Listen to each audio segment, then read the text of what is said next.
The Seattle cruise terminal was a symphony of chaos. Thousands of people buzzed with the frantic, excited energy of an impending vacation. Children chased each other around mountains of designer luggage. Couples took selfies with the massive white hull of the oceanic majesty towering behind the glass windows, and the smell of expensive coffee mixed with the faint metallic tang of the sea. I stood in the middle of it all, a 65-year-old retired nurse from Ohio, feeling entirely invisible. My hands, spotted with age and worn from 40 years of drawing blood and adjusting IV drips, trembled slightly as I held the glossy boarding pass. The paper felt heavy, heavier than it should have. I adjusted my glasses, thinking perhaps the dim terminal lighting was playing tricks on my eyes, but the ink remained unchanged. Evelyn Parker, Deck 2, Cabin 204. I knew Deck 2. I had spent months planning this Alaskan cruise, studying the ship's deck plans late at night at my kitchen table. Deck 2 was the lowest passenger level. It was the windowless interior cabins nestled right above the engine rooms, where the gentle rumble of the ship's mechanics was a constant companion. I looked at the receipts folded in my purse. $25,000. That was the wire transfer I had sent to my daughter, Sarah, 6 months ago. She had offered to handle the bookings, insisting that she knew a luxury travel agent who could get us the trip of a lifetime to celebrate my 65th birthday and the 5-year anniversary of my husband Thomas's passing. I had paid for everything: the flights from Chicago, the premium drink packages, the shore excursions in Juneau, and what was supposed to be a block of adjoining ocean view balcony suites on Deck 9. Yet here I was, holding a ticket for the ship's basement. I stepped out of the flow of foot traffic, pulling my modest navy suitcase to the side of a massive concrete pillar. A cold knot began to form in my stomach, a familiar sinking feeling that I had spent the last 5 years desperately trying to ignore. "Family is everything, Evie," Thomas used to say. His voice, warm and gravelly, echoed in my memory. He had been a high school principal, a man of steadfast routine and quiet dignity. We had lived carefully, saving every extra penny, clipping coupons, taking driving vacations instead of flying. We built a comfortable nest egg, intending to leave a legacy for our only child, Sarah, and our 2 beautiful grandchildren, Chloe and Noah. When Thomas died suddenly of a massive heart attack 5 years ago, my world collapsed. The silence in our Ohio home became deafening. In my grief, Sarah became my anchor, or so I thought. The requests hadn't started as demands.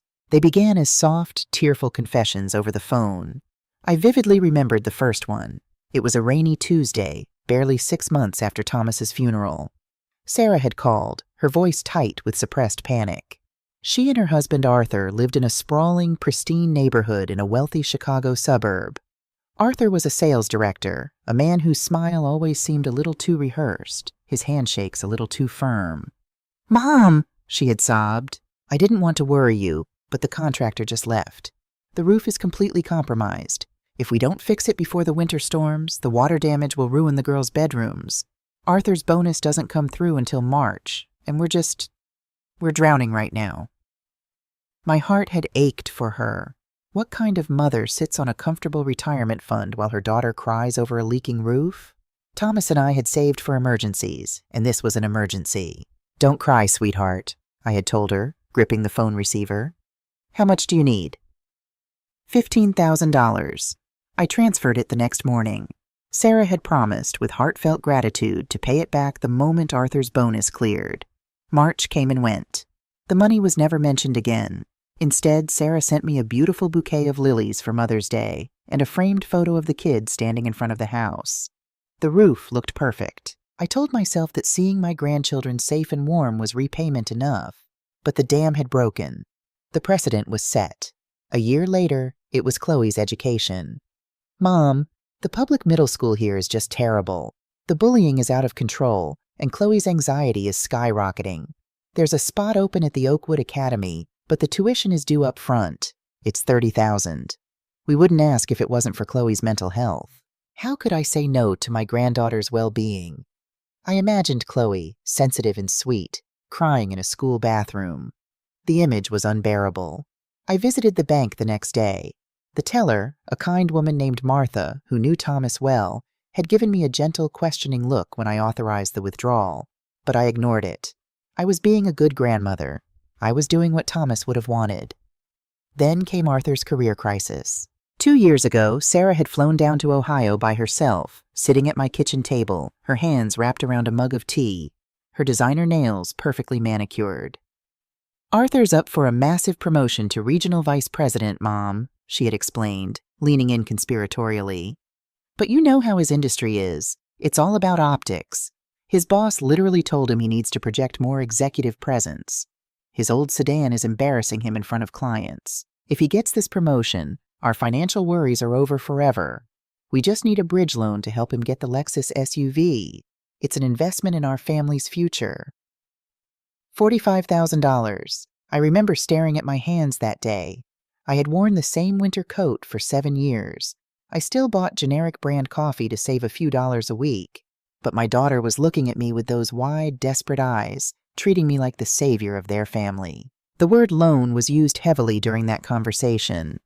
"Of course, Sarah," I had said, my voice barely above a whisper. "Whatever you need." I never saw a dime of that money back. Arthur got the promotion, but their lifestyle simply inflated to consume the new income. There were country club dues, expensive summer camps for Noah, organic meal delivery services, and winter ski trips to Vail. Whenever I gently asked about the loans, Sarah would become instantly defensive, her tone shifting from the loving daughter to the stressed, burdened mother. "Mom, are you really keeping score? I thought family helped family. Arthur is under so much pressure right now. Do you want me to give him another ulcer by bringing up money?" The guilt trip was a masterclass. I would back down, apologizing for adding to her stress, feeling selfish for even asking about the funds Thomas and I had spent a lifetime accumulating. I convinced myself that this was simply the modern reality of parenting. The world was harder now. I was blessed to be able to help. But standing here in the cruise terminal, holding the Deck 2 boarding pass, the carefully constructed illusions I had built over the last 5 years were crumbling into dust. A sudden burst of laughter pulled me from my thoughts. I looked up. There they were. Sarah was gliding through the premium priority lane, pushing a sleek silver luggage cart. She looked immaculate. She wore a tailored linen blazer, wide-leg silk trousers, and oversized sunglasses pushed up into her highlighted blonde hair. Arthur was beside her, looking tan and relaxed in a crisp polo shirt, tapping away on the latest smartphone. Noah, now 10, was playing a game on an iPad while 15-year-old Chloe trailed behind, her headphones over her ears, looking around the terminal with a bored expression. They looked like the picture-perfect wealthy American family. A family funded by the widow standing by the concrete pillar in her practical orthopedic shoes and a sweater she bought on sale at Macy's. I took a deep breath, trying to steady my racing heart, and walked toward them. "Sarah!" I called out, waving my hand. Sarah turned. For a fraction of a second, before the public mask slipped firmly into place, I saw a flash of profound irritation cross her face. It was the look you give a telemarketer who interrupts your dinner, but it vanished instantly, replaced by a wide, brilliant smile. "Mom!" She abandoned the cart and walked over, giving me a quick, performative hug that smelled of expensive floral perfume and hairspray. She didn't squeeze. It was a hug designed not to wrinkle her linen blazer. "You made it! How was the flight from Columbus?" "It was fine," I said, my throat feeling dry. Arthur offered a brief wave from the cart, but didn't walk over. He was already talking to someone on his phone. I looked down at the paper in my hand. "Sarah, there seems to be a mistake with my ticket." Sarah's smile tightened at the edges. She glanced around the terminal quickly, as if making sure no one was listening, then stepped closer to me, lowering her voice. "Oh, Mom, I am so sorry about that," she said, her tone dripping with an exaggerated, breathy sympathy. "It's been an absolute nightmare. The cruise line overbooked the ship. Can you believe it? They called me last week and said they had to downgrade a bunch of reservations because of some VIP corporate buyout." I stared at her. "They downgraded my ticket? To an interior cabin in the basement?" "I know, it's horrible." Sarah sighed heavily, placing a perfectly manicured hand on my arm. "I fought with them for hours on the phone, Mom. I really did. I yelled at the manager. But they said because your ticket was a single-occupancy senior fare, it was the first on the list to be bumped." A single-occupancy senior fare. "But I paid $25,000, Sarah," I said, my voice trembling, though not from age this time. "I paid for a block of adjoining suites. That's what you told me we were getting." Sarah's eyes darted toward Arthur, who was now motioning for her to hurry up.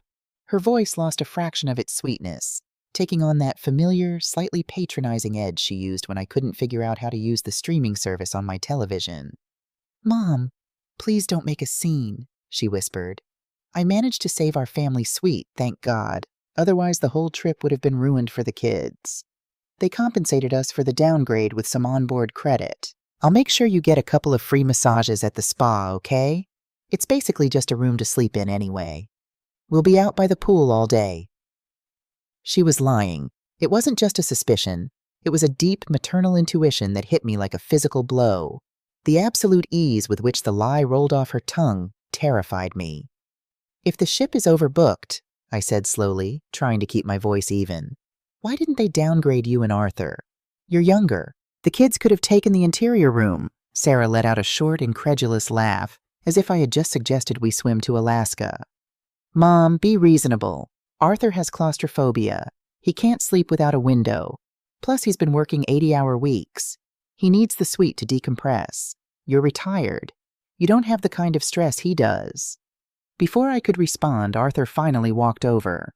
He checked his gold watch, a watch I suspected my money had helped purchase. "Everything good here, Evelyn?" he asked, flashing his signature salesman smile. It was a smile that didn't reach his eyes. "We need to get moving. The VIP boarding lounge is going to close soon." "VIP boarding?" I asked. My ticket clearly stated Zone 6, General Boarding. Arthur clapped his hands together, rubbing them briskly. "Yeah, the suite comes with access to the concierge lounge. Free champagne while we wait. It's fantastic." He looked at my ticket. "Ah, Zone 6. You'll probably be boarding with the main crowd in about an hour. Why don't you grab a coffee? We'll see you on board." He was dismissing me. My own son-in-law was dismissing me to the waiting room while he drank champagne on my dime. "Actually," Sarah chimed in, suddenly looking a bit nervous. She stepped between me and Arthur. "Mom, about being on board." I looked at my daughter, the little girl who used to beg me to read her one more bedtime story, the teenager whose hair I held back when she had the stomach flu. "What is it, Sarah?" She adjusted her sunglasses, refusing to meet my eyes directly. "So Arthur actually ran into a couple of his major clients at the airport. Total coincidence. They're on this sailing too, staying in the penthouse block right next to our suite." "And?" Sarah sighed, clearly annoyed that she had to spell it out. "And it's a big networking opportunity for him. We're probably going to be hosting them for drinks in our suite a few evenings. So, it might be best if you don't come up to Deck 9 without texting me first." The terminal noise seemed to fade away, leaving a ringing silence in my ears. "You don't want me coming to your room?" I asked. "It's not that, Mom. God, don't be so dramatic," Sarah snapped, her patience entirely gone. "It's just, these are high net worth people. They're very image conscious. And you, well, you packed your gardening sneakers and those fleece vests you love so much. It's just a different vibe. I don't want Arthur to feel embarrassed or have to explain things. You understand, right? You want him to succeed." "I don't want Arthur to feel embarrassed." The words echoed in the hollow space in my chest. She wasn't just stealing my money. She was ashamed of me. I was good enough to write the checks, good enough to drain my life savings to fund their facade.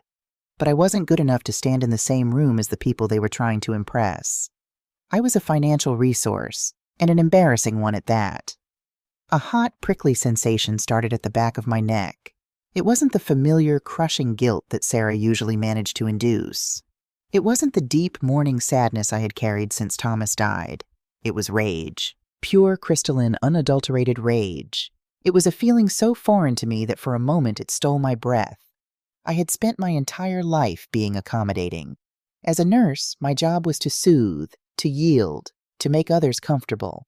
As a mother and a wife, I had always put myself last. I had equated self-sacrifice with love. But looking at Sarah's annoyed, impatient face, the fog of 5 years of manipulation instantly evaporated. "Right," I heard myself say. My voice sounded remarkably calm. Hollow, but calm. "I wouldn't want to embarrass Arthur." Sarah visibly relaxed, letting out a breath. "Thank you, Mom. You're the best. I knew you'd understand. Look, we really have to run. The kids are getting restless. Text me when you get to your cabin, and maybe we can meet up for the buffet dinner tomorrow, okay?" She gave me another air kiss. Arthur offered a brief nod, and they turned away, disappearing into the exclusive priority boarding lane. I didn't say goodbye to my grandchildren. I couldn't. I stood there for a long time, watching the spot where they had vanished. The crowd continued to mill around me, oblivious to the earthquake that had just shattered my world. When my boarding zone was finally called an hour later, I joined the massive, shuffling line of general passengers. We moved slowly up the gangway, herded like cattle toward the lower decks. Finding cabin 204 took 20 minutes of navigating narrow, confusing corridors that smelled strongly of industrial cleaning supplies and diesel fuel. When I swiped my keycard and opened the heavy metal door, the reality of my situation hit me. The room was no larger than a walk-in closet. There was a narrow twin bed, a tiny desk, and a bathroom where you could touch all four walls at once. Above the bed, a dull, rattling sound reverberated from the ceiling, the ship's massive engines warming up. There was no window, no natural light, just four walls closing in on me. I sat on the edge of the stiff mattress, leaving my suitcase by the door. I opened my purse and pulled out my phone. I didn't open Sarah's text thread. I didn't look at the photos of my grandchildren. Instead, I opened my banking app. It took a few moments for the spotty cellular connection to load. When the screen finally populated, I stared at the numbers. My primary checking account, my savings account, and the joint credit card account I had opened for Sarah 3 years ago, just for emergencies. I clicked on the credit card statement. The balance was currently sitting at $12,000. The recent charges made my stomach turn. Nordstrom, Saks Fifth Avenue, the Ritz-Carlton Spa in Chicago, a high-end golf outfitter. I had been funding a fantasy. I had allowed my grief and my desperate desire to keep my family close to turn me into a willing victim. I had betrayed Thomas's hard work, and worse, I had betrayed myself. I laid back on the small bed, staring at the low metal ceiling. The engines rumbled louder as the massive ship prepared to detach from the dock. We were leaving land. We were embarking on a 7-day journey into the frozen wilderness of Alaska. Sarah thought she had me trapped. She thought she could take my money, hide me in the basement, and trot me out for the buffet line when it was convenient for her conscience. She thought I was just a tired, sad old woman who would swallow the disrespect because I was too afraid to be alone. She was wrong. The woman who had written those checks was dead. The mother who had made endless excuses for her daughter's selfishness had been left behind in the terminal. As the ship sounded its massive horn, vibrating through the steel walls of cabin 204, I made a promise to myself. I wasn't going to cry. I wasn't going to beg for their attention. And I certainly wasn't going to stay in the shadows while they lived like royalty on my dime. I sat up, reached into my purse, and pulled out my glasses. It was time to look very closely at exactly what kind of game my daughter was playing.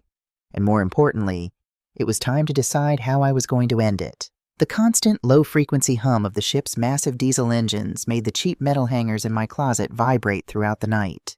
I didn't sleep much. In the pitch-black, windowless confinement of cabin 204, it was impossible to tell when morning finally arrived. I only knew it was time to get up when my digital watch flashed 7 a.m. I took a shower in a bathroom so small I bumped my elbows against the plastic walls every time I turned around. As I dressed in my sensible khakis and a warm fleece sweater, I looked at myself in the narrow mirror over the sink. The woman looking back seemed older than she had yesterday. The soft, accommodating grandmother had been left on the dock in Seattle. The woman in the mirror had a tight jaw and eyes that felt painfully wide open.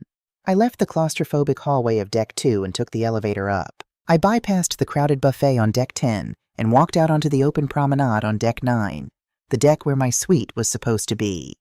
The contrast was staggering. The air out here was crisp and sharp, carrying the scent of the northern Pacific. The deck was lined with teakwood loungers with plush cushions. Stewards in crisp white uniforms quietly arranged rolled towels. I walked past the row of penthouse suites. The heavy mahogany doors practically radiated exclusivity. I calculated the distance. Sarah's suite was just 3 doors down from where her husband's important clients were reportedly staying. I didn't knock. I didn't text her. I just kept walking until I found the solarium, a glass-enclosed, adults-only sanctuary at the front of the ship. It was early enough that the area was mostly empty. I found a secluded alcove partially hidden by a row of large, potted palm trees and settled into a cushioned wicker chair with a cup of black coffee, a book resting unopened on my lap. I was just starting to find a sliver of peace when I heard the unmistakable sharp, confident click of designer heels on the tile floor. I shrank back slightly behind the broad leaves of the palm. Through the fronds, I saw Sarah. She was wearing a sheer designer cover-up over a swimsuit that probably cost more than my first car, holding her phone to her ear. She dropped her beach tote onto a lounger just a few feet on the other side of my leafy partition and stretched out, completely unaware of my presence. "Jess, you wouldn't believe this ship," Sarah laughed into the phone. Her voice was loud, carrying easily in the quiet solarium. "It's absolute heaven. The suite is bigger than our first apartment." A pause as she listened to her friend. "Oh, Mom? Yeah, she's fine. She's somewhere in the bowels of the ship." Sarah let out a dramatic sigh. "Honestly, Jess, I had to do it. The travel agent called last month and said the only way to get the owner's suite next to the Davises, Arthur's clients, was to upgrade, and it was a $15,000 difference. I wasn't going to put that on our cards. Arthur would have a stroke. So I just moved Mom to a guaranteed interior cabin. They refunded the difference to the travel account, and boom, we got the suite." My fingers tightened around my coffee cup until my knuckles turned stark white. The ceramic felt like it might shatter. "No, are you kidding?" Sarah scoffed at whatever her friend said. "She has no idea. I told her the ship was overbooked and they bumped her. You know, Mom, she never questions anything if you act stressed enough. She just kind of accepts it. Besides, what does she need a balcony for? She just knits and reads those dusty paperback mysteries anyway. She'd be wasting a premium view." A wave of nausea washed over me, so strong I had to close my eyes. It wasn't just the money. It was the absolute casual cruelty of it. She never questions anything. I wasn't a mother to her anymore. I was a mark. I was an easy target. "Anyway, the best part is the onboard credit I got from the refund," Sarah continued, her voice practically buzzing with excitement. "I booked the VIP thermal spa pass for the whole week. And Jess, you should see the boutique on board. They have this diamond tennis bracelet. It's breathtaking. I'm going to tell Arthur he has to buy it for my anniversary next month, but if he whines about the budget, I might just use Mom's emergency card. She won't check the statement until we get back to Ohio anyway. It's basically an advance on my inheritance, right? Might as well enjoy it while I'm young." I didn't stay to hear the rest. Moving with a quiet, careful precision I didn't know I possessed, I slipped out of the wicker chair and walked away, staying behind the line of greenery until I was out of the solarium. I walked blindly for a few minutes, the plush carpet of the luxury decks absorbing the sound of my footsteps. An advance on my inheritance. My life, Thomas's life, are decades of frugal living, of going without, of saving for a rainy day. It was all just a slush fund for a diamond bracelet and a VIP spa pass. I found a quiet alcove near the ship's library, sinking onto a small velvet sofa. My phone buzzed in my pocket. I pulled it out. A text from Sarah. "Mom, hope you slept well. We are swamped today with Arthur's clients, doing a private wine tasting. But don't forget, tonight is Arthur's big 40th birthday dinner at the Crown Grill at 8 p.m. We'll be with the Davises, but swing by the table to say hi. Oh, and the restaurant requires a card on file to hold the reservation. I used the joint emergency card just for the hold, but Arthur's paying for the actual dinner. Promise. Love you." I read the text 3 times. The manipulation was so woven into her language that I marveled at how I had ever missed it. Arthur is paying. Promise. Another lie. She was setting up the board. They would eat like kings with their wealthy clients, run up a massive bill to impress them. And when the check came, oops, Arthur forgot his wallet, or the corporate card was acting up. The emergency card would be charged. I had seen this exact play before, at Chloe's birthday dinner 2 years ago. I looked at the time. It was 11 a.m. I didn't reply to the text. Instead, I connected to the ship's exorbitantly expensive satellite cellular network. I didn't care about the roaming charges. I dialed the toll-free number on the back of my primary debit card.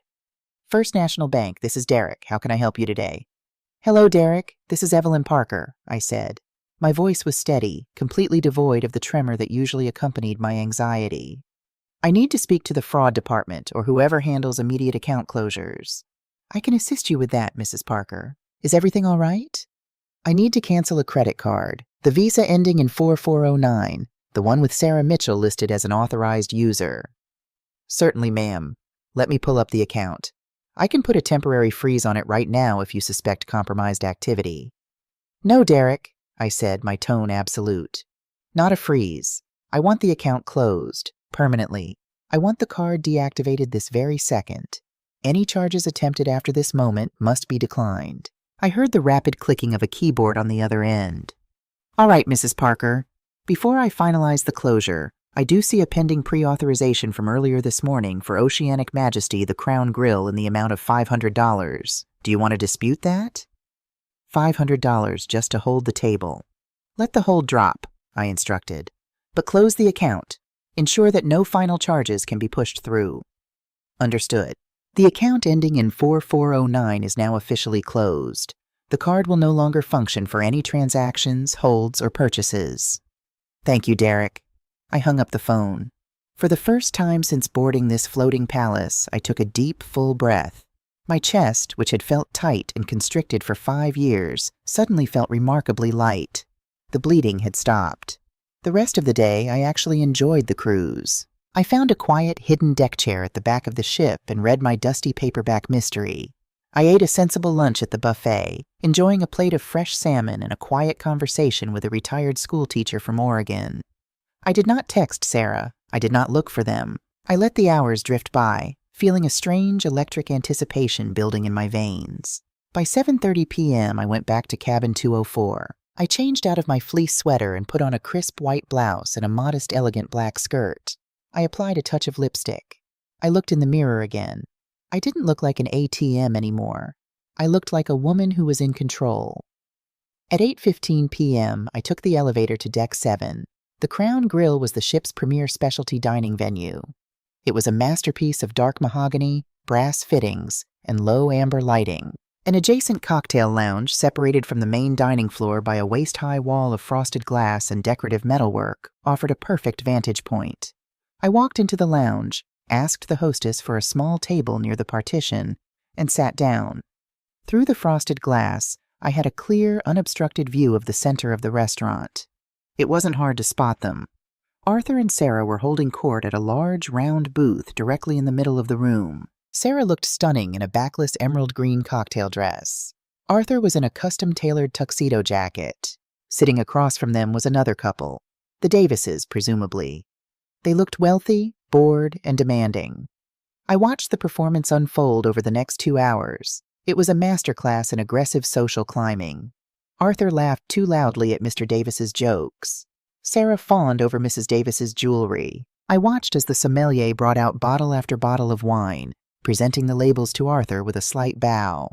Even from a distance, I recognized the distinct label of a vintage Chateau Margaux, a wine that easily cost over $1,000 a bottle in a restaurant like this. They drank 3 of them. Then came the seafood towers, the dry-aged Wagyu steaks, the flaming desserts prepared tableside. It was a feast fit for an emperor, fueled entirely by the arrogance of a man who believed someone else was footing the bill. At 10:30 p.m., the plates were cleared. Mr. Davis leaned back, patting his stomach, looking thoroughly impressed. Arthur signaled the waiter with a snap of his fingers, a gesture that made me cringe. The waiter arrived with a sleek black leather folder containing the bill. I leaned slightly closer to the glass partition. Arthur didn't even look at the check. He gave a magnanimous wave of his hand, playing the perfect host, and Sarah, right on cue, reached into her sequined clutch. She pulled out the silver First National Bank Visa card, my card, and placed it casually on top of the receipt. The waiter nodded, took the folder, and walked away toward the serving station. I flagged down a waitress in the cocktail lounge. "Excuse me," I said, my voice smooth. "I'd like to order a drink." "Of course, ma'am. What can I get for you?" "A gin martini. Very dry. 3 olives, please." As the waitress walked away, I turned my attention back to the dining room. The restaurant manager, a tall man with a severe European face, was whispering frantically to the waiter who had taken Sarah's card. The manager looked at the computer screen, then looked over at Arthur's table. It was happening. The manager approached the booth. He leaned down, whispering discreetly near Arthur's ear. I couldn't hear the words, but the body language was deafening. Arthur's smug, relaxed posture instantly rigidified. He frowned, shaking his head, and gestured toward Sarah. Sarah smiled, a little confused, and looked up at the manager. The manager spoke again, his face a mask of professional apology, and placed the black leather folder back on the table. He opened it, revealing the silver card and a small white slip of paper. Even from 20 feet away, I saw the blood drain from Sarah's face. The deep tan she had acquired that morning seemed to vanish, leaving her pale and drawn. She picked up the card, her hands visibly shaking. She looked at Arthur. Arthur's face was rapidly turning an angry shade of puce. He forced a strained, tight smile for the Davises, who were now watching the exchange with thinly veiled curiosity and growing awkwardness. Arthur leaned in, hissing something at Sarah. Sarah frantically grabbed her clutch, digging through it, pulling out a handful of other credit cards. She handed 2 to the manager. The manager walked away. My martini arrived. The glass was perfectly chilled, condensation beading on the elegant stem. I took a slow, deliberate sip. The gin burned cleanly down my throat. 2 minutes later, the manager returned. He shook his head again. He placed the 2 cards back on the table. Whatever credit limits Arthur and Sarah had on their own cards, a $4,000 dinner had clearly blown past them. Their house of cards was collapsing in real time, right in the middle of the most expensive restaurant on the ocean. Arthur was no longer smiling. He looked furious, humiliated, trapped. He glared at Sarah with a look of pure venom. Sarah looked like she was about to cry. She pulled out her phone, her thumbs flying across the screen. My phone vibrated in my purse. I didn't answer it. I didn't even take it out. I just let it buzz against the fabric of my bag. Down at the table, the situation was degrading rapidly. Mr. Davis, clearly uncomfortable with the incredibly gauche display of financial insecurity, slowly reached for his own wallet. Arthur held up his hands, desperately trying to stop him, his face a mask of mortification, but Mr. Davis handed a sleek black American Express card to the manager. The damage was done. The illusion was shattered. Arthur Mitchell, the big-shot executive, had just been bailed out on his own birthday dinner by the client he was trying to impress. The professional humiliation was absolute. They left the restaurant shortly after, walking stiffly, avoiding eye contact with the Davises. As Sarah passed the glass partition of the cocktail lounge, she looked utterly destroyed. Her mascara was slightly smudged. Her designer dress suddenly looked ridiculous on her slumping frame. She never even glanced into the dim lounge. She never saw me sitting there. I sat in the quiet glow of the bar for another 20 minutes. I finished my martini, savoring the salty tang of the olives. I paid my modest bar tab with cash, leaving a generous tip for the waitress. As I stood up to walk back to deck 2, I caught my reflection in the dark, polished wood of the bar. I didn't look like a victim anymore. I didn't look like a sad widow in the basement. I looked like a woman who was just getting started. The rest of the Alaskan cruise was an exercise in absolute glacial silence. If Sarah and Arthur saw me on the ship, they abruptly turned and walked in the opposite direction. There were no more invitations to dinner, no forced, smiling selfies on the deck, and no further requests for money. The sudden severing of our false closeness hurt less than I expected. Mostly it felt like a massive, suffocating weight had been lifted from my chest. When the ship finally docked back in Seattle, I disembarked alone, took a taxi to the airport, and flew home to Ohio. Walking through the front door of my house, the silence greeted me like an old friend. The familiar scent of lemon polish and Thomas's old pipe tobacco, which somehow still lingered in the drapes, grounded me. This house was my sanctuary. It was paid off. It was safe. But as I set my suitcase down in the hallway, I knew that the illusion of safety wasn't enough anymore. I made a pot of black tea, carried it to the large oak dining table, and went to work. I spent the next 3 days pulling every financial record I possessed. I dragged heavy plastic file boxes up from the basement. I logged into every online banking portal. I printed out 5 years' worth of credit card statements, bank transfers, and canceled checks. I bought a pack of bright yellow highlighters and a large legal pad. I went through every single line item since the day Thomas died. The physical act of highlighting the numbers forced me to confront the sheer scale of my own blindness. The $15,000 for the roof, the $30,000 for Oakwood Academy, the $45,000 for the Lexus SUV. But it was the smaller, insidious charges that made my stomach churn the most. $500 here for a weekend getaway. $800 there for emergency dental work that coincided perfectly with a luxury spa charge on the joint card. When I finally tallied the bottom line, the number stared back at me, stark and undeniable. $187,450. Nearly $200,000 of the nest egg Thomas and I had built through decades of clipping coupons, driving used cars, and skipping vacations. Gone. Vaporized into the ether of Arthur's ego and Sarah's desperate need to keep up appearances. On the fourth afternoon, exhausted and sick to my stomach, I went into Thomas's old study to look for our 2021 tax returns. The room had remained largely untouched since he passed. His heavy mahogany desk still sat in the center, facing the window overlooking the backyard. I sat in his leather chair, pulling open the heavy side drawers.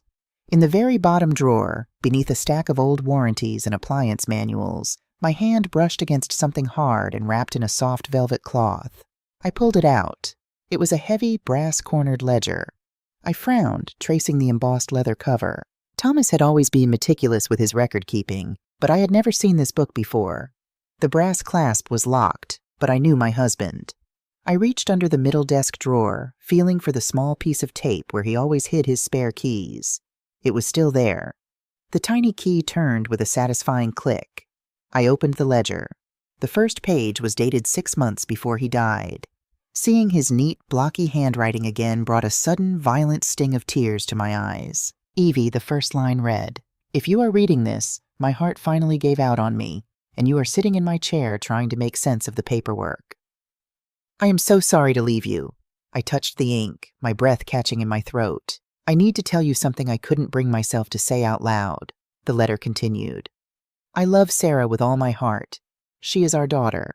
But I see her clearly, Evie, and I see the man she married. Arthur is a man who builds his house on someone else's sand. He is reckless, he is vain, and he is driven by a deep, hollow insecurity that no amount of money will ever fill. And Sarah loves him enough to be blind to it. Or perhaps she just lacks the spine to stop him." I gasped, a hand flying to my mouth. Thomas had known. Even 5 years ago, he had seen exactly what Arthur was. "When I am gone, they will come to you," Thomas wrote. "They will have emergencies. They will have crises. They will use the grandchildren. Evie, your heart is too big, and your guilt over surviving me will make you vulnerable. So I took steps to protect you from your own generosity." I turned the page with trembling fingers. Taped to the heavy paper was a certificate for a whole life insurance policy. The provider was a small private firm out of state, a name I didn't recognize. "I funded this policy over the last 20 years with my annual bonuses," the ledger read. "It is worth $500,000. The payout is structured to go directly into a private account solely in your name. Sarah is not a beneficiary. Sarah does not know this exists. I explicitly instructed the broker to only contact you upon my death and to send the paperwork to a P.O. box I opened in your name. The key is taped to the back of this book." I flipped the book over. There, under a strip of clear packing tape, was a small brass post office key. "Do not tell Sarah about this money, Evie," the final paragraph commanded, the handwriting pressing deep into the paper. "I forbid it. If she knows it exists, Arthur will find a way to bleed you dry to fix his mistakes. This is your armor. This is your security. Use it to live beautifully. I love you." I sat in the quiet study and wept. I wept for the man I had lost, a man who had loved me enough to see my weaknesses and shield me from beyond the grave. And I wept with a profound, overwhelming sense of relief. I wasn't ruined. Thomas had caught me before I could hit the ground. The shrill ringing of the house phone shattered the quiet. I wiped my face, took a deep breath, and walked into the kitchen to answer it. The caller ID flashed a Chicago area code. It was Sarah. I let it ring 4 times before picking up. "Hello?" "Mom!" Sarah's voice was pitched high, tight with an anxiety bordering on hysteria. "Finally! I've been calling your cell phone for 2 days." "My cell phone has been off, Sarah," I said smoothly. "Mom, you need to call the bank right now," she rushed on, ignoring me. "There's something wrong with the joint card. Arthur tried to use it to pay for our flights home from Seattle, and it was declined. And then the auto draft for Chloe's braces bounced this morning. The bank says the account is closed. You need to authorize them to reopen it immediately." "The bank didn't make a mistake, Sarah," I said. "I closed the account." Dead silence on the other end of the line. When she spoke again, the frantic energy was gone, replaced by a cold, sharp edge. "What do you mean you closed it?" "I mean exactly that. I closed the credit card. I will not be reopening it." "Mom, you can't do that," she exploded. "We have things tied to that card. We rely on that for our cash flow. You completely humiliated Arthur on the ship and now you're sabotaging our finances?" "Your finances, Sarah, not mine. You and Arthur make nearly $300,000 a year. You don't need my retirement money for your cash flow." There was a muffled sound on the other end, like a hand being placed over the receiver, followed by hushed, angry whispering. Then the line clicked. "Evelyn," it was Arthur. His voice was dangerously low, stripped of all the fake salesman charm. "What game are you playing?" "No game, Arthur. I'm just organizing my affairs." "Listen to me very carefully," Arthur said, his tone adopting a slow, patronizing cadence, like he was speaking to a misbehaving toddler. "We were willing to overlook your little tantrum on the cruise. We know the anniversary of Thomas's death makes you emotional, but this erratic behavior, it's concerning, Evelyn." "Erratic?" I asked, my grip tightening on the phone. "Yes, erratic," Arthur pressed. "Closing accounts without warning, disappearing on the ship, hoarding your money while your grandchildren need things. Sarah and I have been talking. You're 65. You're living alone in that big house. You're clearly confused and making impulsive, destructive decisions." A cold, icy terror began to spread through my veins. I recognized the tactic. It wasn't just anger, it was a strategy. "I am perfectly lucid, Arthur," I said, my voice dropping an octave. "Are you?" he countered smoothly. "Because to an outside observer, it looks like cognitive decline, paranoia, irrationally turning on your own family. If you don't call the bank and fix this, Evelyn, Sarah, and I are going to have to step in. We love you too much to let you ruin yourself. We might need to look into a medical power of attorney, a conservatorship, just until you're evaluated and stabilized." My breath hitched. They were threatening to declare me incompetent. They wanted to take legal control of my life, my house, and my bank accounts, simply because I had turned off the tap. "Don't you ever threaten me," I whispered fiercely. "It's not a threat, Evelyn, it's love," Arthur said, his voice dripping with poisonous concern. "We'll be coming down to Ohio next weekend to check on you. Think very carefully about how you want to handle this. See you soon." He hung up. I stood in the kitchen, the dial tone buzzing in my ear. My hands were shaking so violently I dropped the phone onto the counter. I felt like a cornered animal. Arthur was a corporate shark. He knew how to manipulate systems. If they hired a ruthless lawyer, if they brought a doctor to my door, could they actually do it? Could they lock me away in a facility and drain everything Thomas and I had built? I didn't sleep that night. I paced the floorboards, Thomas's ledger clutched to my chest. By Thursday morning, I was exhausted, running on adrenaline and black coffee. I had my weekly watercolor class at the local community center. I considered skipping it, but the thought of sitting in the silent house waiting for Arthur to strike was unbearable. I drove to the center and set up my easel in the back of the bright, sunlit room. I tried to focus on the still life arrangement of apples and sunflowers, but my hands wouldn't stop shaking. My brushstrokes were erratic, muddying the colors into a gray, ugly mess. "You're murdering those poor apples, Evelyn." I jumped. The woman at the easel next to me was looking over her reading glasses. Margaret Hayes was a woman in her early 70s, with a shock of elegant silver hair cut in a sharp bob, and posture so perfect it looked painful. She always wore tailored blazers to a messy art class, and she had a dry, wicked sense of humor. We usually chatted about gardening or the terrible coffee in the lobby, but today her sharp blue eyes were intensely focused on my face. "I'm sorry," I mumbled, putting the brush down. I have a lot on my mind." Margaret didn't return to her canvas. She slowly wiped her hands on a rag, stepped over, and gently placed a hand on my shoulder. "You look like you haven't slept in a week. You look hunted," she said softly. "Whatever is chasing you, Evelyn, it's not going to be solved by destroying a piece of cold-pressed paper. Let's go get some real coffee. My treat." I don't know why I agreed. Perhaps it was the sheer exhaustion, or perhaps it was the commanding maternal authority in Margaret's voice. We walked to a quiet diner 2 blocks away and sat in a vinyl booth. Margaret ordered 2 black coffees and a slice of cherry pie with 2 forks. She didn't press me. She just waited, sipping her coffee, her intelligent eyes watching me with patient calculation. And then, I broke. I didn't mean to, but the dam simply gave way. I told her everything. I told her about the $187,000. I told her about the humiliation on the cruise ship. I told her about Thomas's secret ledger. And finally, fighting back tears of genuine terror, I told her about Arthur's phone call. The threat of the psychiatric evaluation. The threat of conservatorship. "They're coming next weekend," I whispered, burying my face in my hands. "I don't know what to do. He's so arrogant, Margaret. He sounded so sure of himself. If they take my house, if they tell a judge I'm crazy..." Margaret didn't offer a platitude. She didn't pat my hand and tell me everything would be fine. Instead, she took a slow, deliberate bite of her cherry pie. Then she leaned across the table, a slow, predatory smile spreading across her face. It was a smile that sent a shiver down my spine. "Evelyn, my dear," Margaret said, her voice dropping into a register of pure, unadulterated command. "Do you know what I did for a living before I retired to paint terrible watercolors and grow hydrangeas?" I shook my head, wiping my eyes. "You said you worked for the county." "I did," Margaret said, her blue eyes flashing with a dangerous light. "For 25 years, I sat on the bench of the Cuyahoga County Probate Court. I was the presiding judge over estate disputes, elder abuse, and conservatorship hearings." I stared at her, my mouth slightly open. "I have seen hundreds of greedy, entitled little parasites exactly like your son-in-law," Margaret continued, her tone sharpening into a blade. "I ate men like Arthur Mitchell for breakfast. They bank on the fact that older women are too polite, too ashamed, and too ignorant of the law to fight back."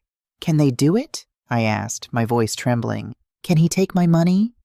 "Not while I have breath in my lungs," Margaret stated flatly.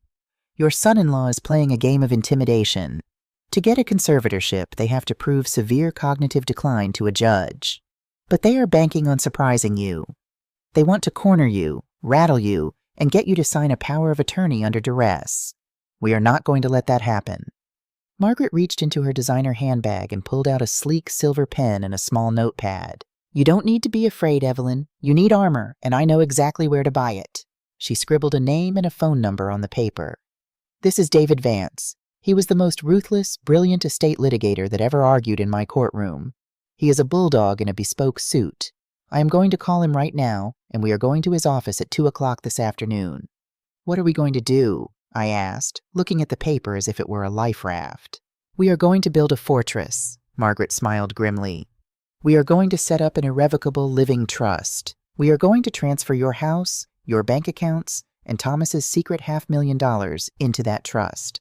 We are going to make it legally impossible for Sarah or Arthur to touch a single copper penny you own. And then..." Margaret tapped her silver pen against the table. "Then, when they show up next weekend expecting to bully a confused old widow, we are going to hand them a legal reality check that will make their heads spin." For the first time since Arthur had hung up the phone, the icy terror in my chest began to melt. In its place, a new, fiery resolve took hold.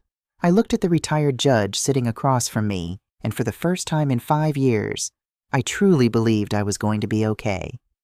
"All right, Margaret," I said, sitting up straight. "Let's go buy some armor." David Vance's office did not look like a place where emotions were coddled.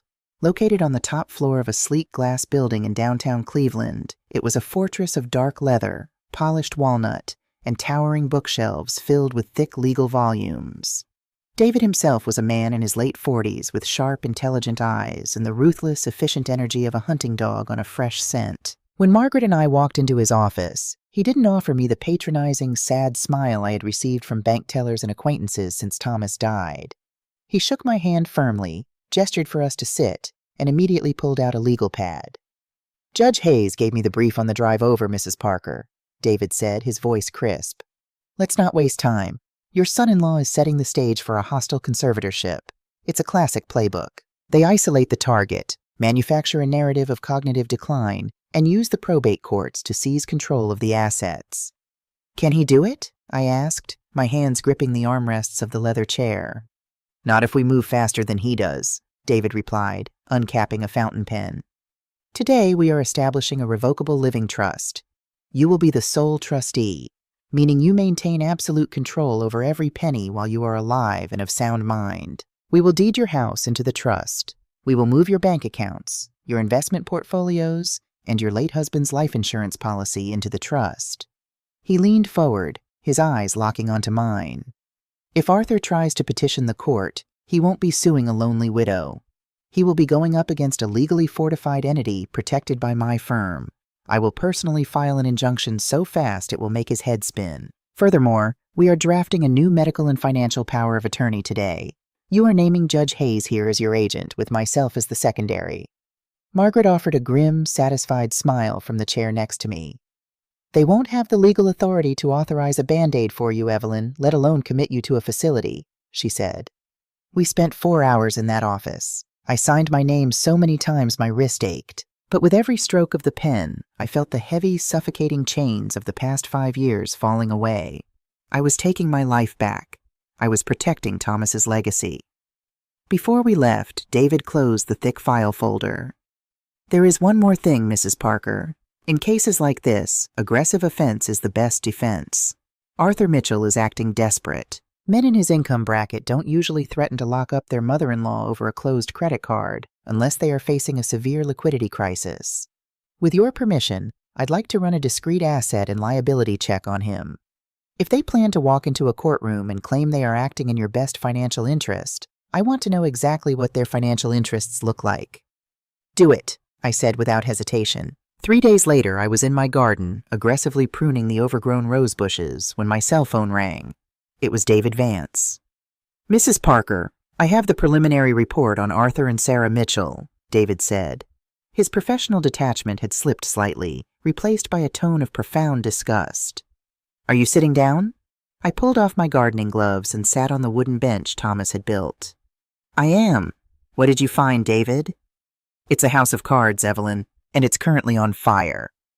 I could hear him flipping through pages. "Let's start with the primary residence in Chicago. They took out a second mortgage on the property 2 years ago. According to public county records, they are currently 90 days past due on both the primary and the secondary mortgages. The bank issued a formal notice of default last week. They are staring down the barrel of an imminent foreclosure." My breath caught. "They're losing the house?" "That's just the beginning. The luxury cars are leased, and both are in arrears. But the most alarming discovery relates to a massive capital loss. Tell me, Mrs. Parker, roughly 3 years ago, did Sarah ask you for a substantial sum of money? Specifically around $50,000? My stomach plummeted. I remembered that day perfectly. Sarah had called me, sobbing so hard she could barely breathe. She said Arthur had been diagnosed with a rare aggressive heart arrhythmia. The experimental treatment wasn't covered by their premium insurance, and they needed $50,000 up front to secure his spot in the program.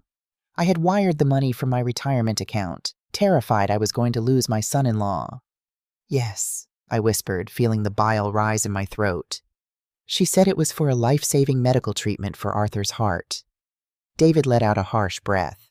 "Evelyn, I pulled the SEC filings and public court dockets. Arthur didn't have a heart condition. 3 years ago, he opened a heavily leveraged brokerage account and got involved in trading high-risk options and derivatives. The market turned on him. He didn't just lose his own money. He lost $50,000 of your money in a matter of weeks. He was issued a margin call and faced a lawsuit from the brokerage." The garden around me seemed to tilt. The sheer magnitude of the betrayal was staggering. It wasn't just entitlement. It was a calculated sociopathic level of deception. They had weaponized my love for them, invented a fatal illness, and used my terror to cover his gambling debts. "He's broke," David continued smoothly. "Completely tapped out. His credit score is abysmal. He's drowning, Evelyn. That is why he panicked when you cut off the credit card on the cruise. That card was likely floating their daily living expenses. And that is why they are coming for you this weekend. You are not their beloved mother. You are their last remaining asset. They need your house and Thomas's money to save themselves from bankruptcy." I looked at the house Thomas and I had built. The quiet, peaceful sanctuary that Arthur intended to liquidate to save his own pathetic ego. The sadness was entirely gone now. There was nothing left but cold, hard steel. "David," I said, my voice eerily calm, "they told me they are coming to Ohio this Saturday to check on me. Arthur threatened to bring someone to evaluate my mental state." "I expected as much," David replied sharply. "He'll likely bring a concierge doctor, a hired gun with a medical degree who will rubber stamp a declaration of incompetence for the right price. They'll try to intimidate you into signing a voluntary power of attorney right there in your living room. If you refuse, they'll use the doctor's note to file an emergency ex parte motion with the probate court on Monday morning. What do? We let them walk right into the trap, David said. I am sending a courier to your house tomorrow with a certified copy of the trust documents, the new power of attorney, and the financial dossier I just compiled on Arthur. I want you to invite Judge Hayes over for tea on Saturday morning. And Evelyn? Yes? Don't offer them anything to drink. J'attends. Saturday morning arrived with a crisp, overcast chill that signaled the approaching autumn. Inside my house, a fire crackled in the living room hearth. The heavy mahogany coffee table was cleared of its usual magazines.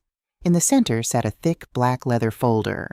Margaret Hayes sat in Thomas's old wingback chair, wearing a sharp charcoal blazer and sipping Earl Grey tea. She looked like an apex predator waiting patiently in the brush. Standing in the kitchen, casually leaning against the counter with a mug of coffee, was Officer Miller. He was a veteran of the local police department, a man whose children I had tutored in math 20 years ago. Margaret had called in a favor, requesting a civil standby due to a credible threat of elder intimidation and trespassing. Officer Miller had gladly obliged, pulling his squad car out of sight behind my detached garage. At exactly 10 a.m., a black Uber pulled into the driveway. They couldn't even afford to fly. The timeline meant they had likely driven through the night from Chicago in one of their leased cars, taking an Uber for the last mile so I wouldn't see the vehicle. I watched through the sheer curtains. Arthur stepped out first, wearing a crisp suit, looking every inch the concerned executive. Sarah followed, wearing a beige cashmere sweater, her face drawn and tight. Behind them stepped a third man, middle-aged, carrying a leather briefcase, looking decidedly uncomfortable. The hired gun. "Showtime, Evelyn," Margaret murmured, setting her teacup down. I walked to the front door and opened it before they could knock.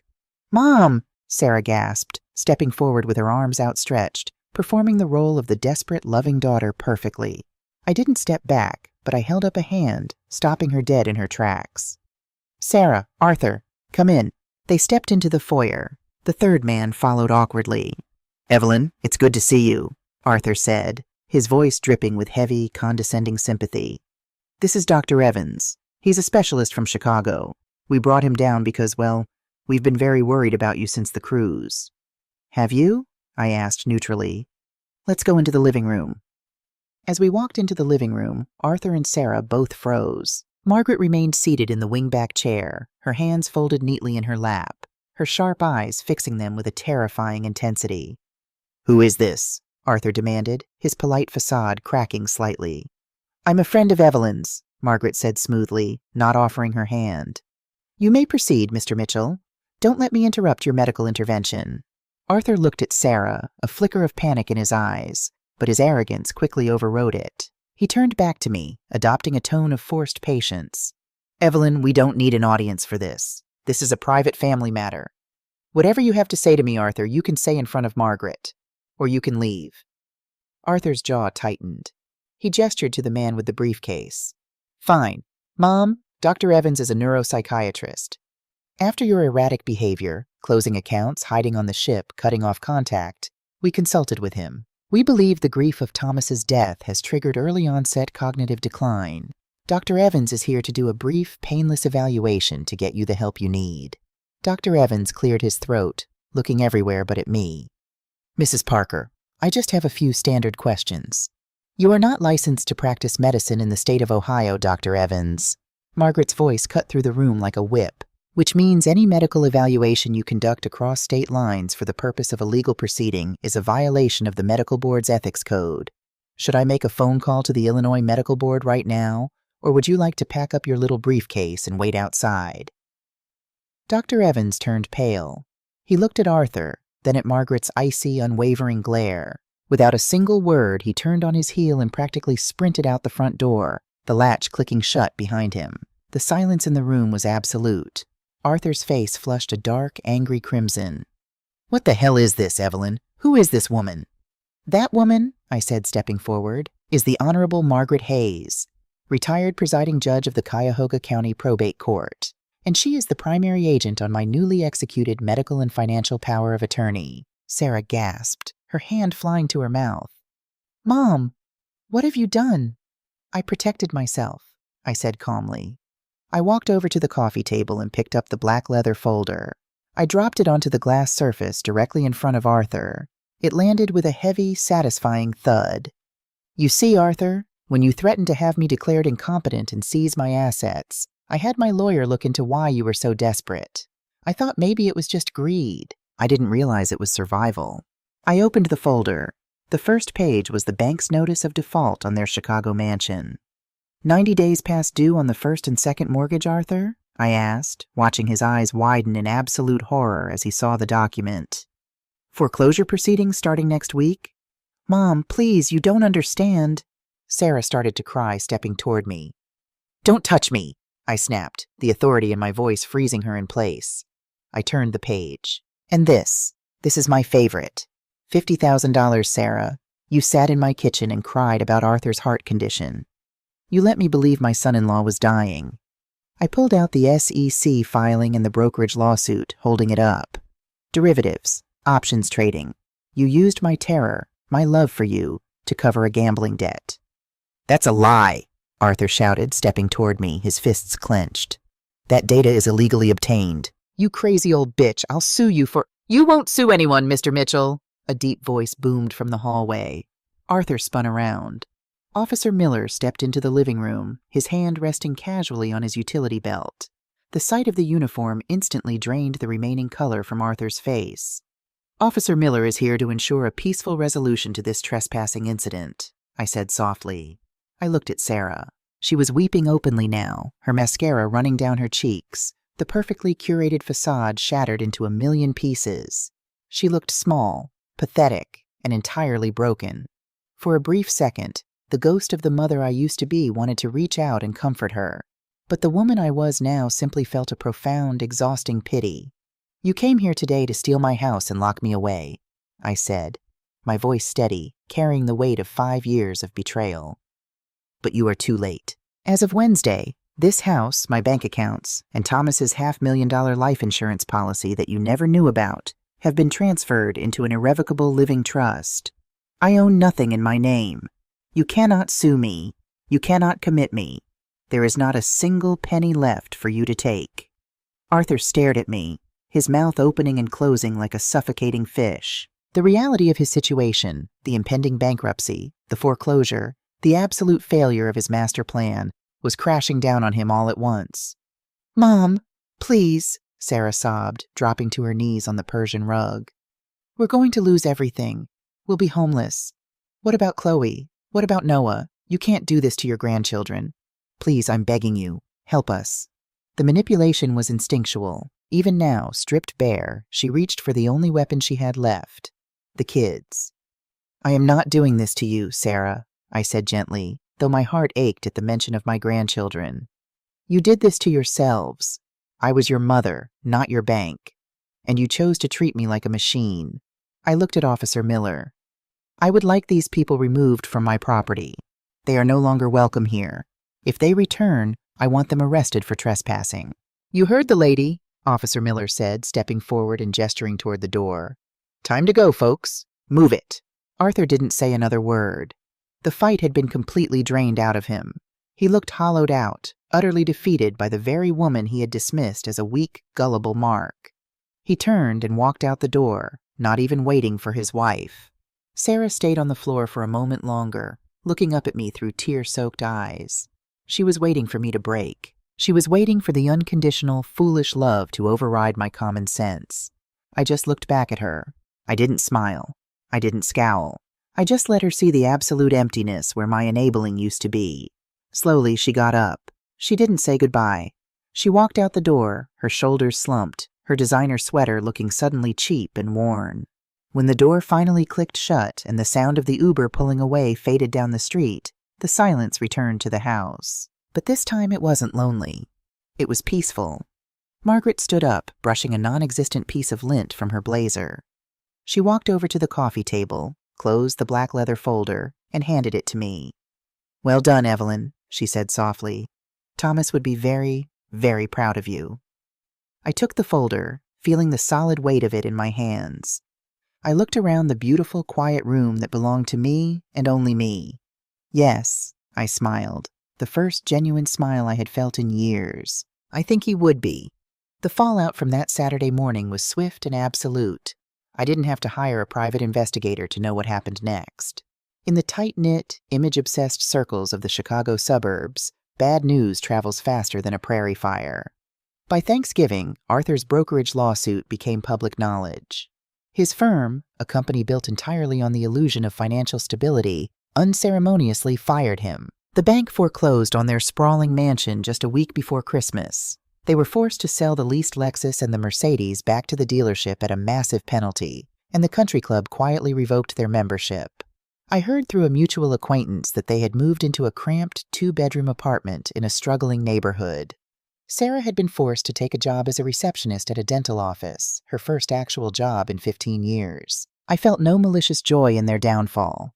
I didn't celebrate. But as the winter snow began to fall over Ohio, I realized something incredibly liberating. I also felt absolutely no guilt. The universe has a remarkable way of balancing its own ledgers. I had spent 5 years absorbing the consequences of their choices. Now, for the first time in their adult lives, Arthur and Sarah were finally experiencing the weight of their own actions. With the ghosts of the past finally laid to rest, the large house in Ohio suddenly felt too big, too empty, and too anchored to a life I was no longer living. So I did something I had always dreamed of doing, something Thomas and I had talked about but never dared to execute. I sold the house. I packed up 40 years of memories, said a tearful, heartfelt goodbye to Margaret, and bought a beautiful, light-filled condo in Naples, Florida. It had a wraparound lanai overlooking the Gulf of Mexico, where the salty breeze blew warm all year round. My life transformed. I joined a local watercolor society, painting vibrant seascapes that were miles away from the muddy, anxious messes I used to paint in Ohio. I made friends, real friends, women who had lived through their own wars and come out the other side. I volunteered at the local hospital, rocking premature babies in the NICU. I was 77 years old, and for the very first time, my life belonged entirely to me. I thought the story ended there. I thought I had made my peace with losing my daughter, and by extension, my grandchildren. It was the heavy price of my freedom. But life, as I have learned, rarely closes a chapter without opening a window. It was a warm Tuesday evening, exactly 14 months after the confrontation in Ohio. I was sitting on my lanai, watching the sun dip below the horizon, painting the sky in brilliant strokes of violet and gold. A glass of iced tea rested on the table next to my easel. The doorbell rang. I wiped my hands on my apron, expecting a neighbor dropping off a misdelivered package. I unlocked the door and pulled it open. Standing on my welcome mat was a teenage girl. She was wearing faded jeans, a worn denim jacket, and a heavy, overstuffed canvas backpack that looked like it weighed almost as much as she did. Her hair was pulled back into a messy ponytail, and her face was pale, streaked with the unmistakable tracks of dried tears. I froze. My heart hammered wildly against my ribs. "Grandma?" she whispered. Her voice was trembling, cracking with exhaustion. "Chloe?" I breathed. My granddaughter was 16 now. She was taller, her face having lost the round softness of childhood, replaced by the sharp, defensive angles of a young woman who had seen too much. How did you get here?" I asked, my hands hovering in the air, not sure if I was allowed to touch her. "Where are your parents?" "I took a Greyhound bus," Chloe said, her voice dropping into a raspy whisper. "It took 3 days. I used the money I saved from my tutoring job." She looked down at her battered sneakers. "They don't know I'm here. I left a note." Before I could even process the words, instinct took over. I reached out, grabbed her by the shoulders, and pulled her into the apartment, locking the door firmly behind her. The moment my arms wrapped around her, the stiff, defensive posture collapsed. Chloe buried her face in my shoulder and began to sob. It wasn't the manipulative, performative crying of her mother. It was the deep, gut-wrenching weeping of a child who was utterly broken. I held her tightly, stroking her hair, murmuring soft words until the storm passed. I led her to the kitchen, sat her at the island, and put a plate of warm food and a glass of milk in front of her. She ate like she was starving. "Chloe, sweetheart," I finally said gently, sitting across from her. "You have to tell me what's going on. Why did you run away?" She stopped eating, staring at the polished granite countertop. "It's bad, Grandma," she said quietly. "It's really bad at home. Dad drinks all the time now. He just sits on the couch and yells at the TV. Mom cries every day, but the second someone she knows walks into the dental office, she puts on this fake, terrifying smile and acts like everything is perfect. They fight constantly, and the things they say to each other, she shuddered, wrapping her arms around herself. They blame you, you know, Chloe continued, looking up at me with Thomas's dark, intelligent eyes. They told me and Noah that you went crazy, that you stole our college money, and that you ruined our lives. The familiar sting of my daughter's poison pricked my heart, but I kept my voice steady. And do you believe them? Chloe reached into the front pocket of her denim jacket. She pulled out a folded, crumpled piece of paper and slid it across the island. I was looking for my birth certificate for a part-time job application, she explained. I found a box of Dad's old papers hidden in the closet. I found the foreclosure notices. I found the lawsuit from the brokerage firm. And I found the letters from your lawyer. She looked at me, her eyes brimming with a maturity that broke my heart. I know what they did to you, Grandma. I know they lied. I know they used you. And I know they tried to have you locked up so they could take your house. A tear slipped down her cheek. I can't live there anymore. I can't breathe in that apartment. It's built on lies. I don't want to end up like my mother. I don't want to live a fake life. She took a deep breath, her hands gripping the edge of the counter until her knuckles turned white. I want to go to the community college here. I can get a job. I can pay rent. I promise I won't ask you for anything, Grandma. I just want a real family. Please, don't send me back. I looked at the young woman sitting across from me. Sarah and Arthur had tried to weaponize this child against me. They had tried to use the threat of losing her to extort me. And yet, here she was. She had sifted through the ashes of her parents' deception and found her own way to the truth. She had Thomas's integrity. She had my resilience. I reached across the island and covered her shaking, cold hands with my own. You don't ever have to pay rent in this house, Chloe, I said, my voice thick with emotion. And you are never going back to that apartment. You are home. Chloe let out a sound that was half laugh, half sob, and squeezed my hands so tightly it hurt. The next morning I called my bulldog of a lawyer, David Vance. We arranged an emergency temporary guardianship. Sarah and Arthur, drowning in their own misery and terrified of further legal exposure regarding their past fraud, didn't even put up a fight. They signed the papers electronically within 24 hours. That was 2 years ago. Today, Chloe is a straight-A student at the local college, majoring in psychology. The dark circles under her eyes are gone, replaced by a deep, beautiful tan and a quick, genuine smile. We paint together on the lanai. We walk the beach at sunrise. We have built a family not out of obligation, and certainly not out of money, but out of mutual respect and truth. Noah, now 12, has started calling me again, and we are slowly, carefully building a bridge for him, too. I lost a daughter, yes. The grief of that will always be a quiet shadow in my heart. But by standing up for myself, by refusing to be a victim, I broke a generational cycle of manipulation. I saved myself, and in doing so, I was able to save my granddaughter. So what did I learn from all of this? I learned that love without boundaries isn't love, it's enabling. I learned that family is not a magic word that excuses abuse, theft, or disrespect. And most importantly, I learned that it is never, ever too late to rewrite the ending of your own story. If you are a woman watching this, and you feel like you are being drained dry by the people who are supposed to love you, hear me now.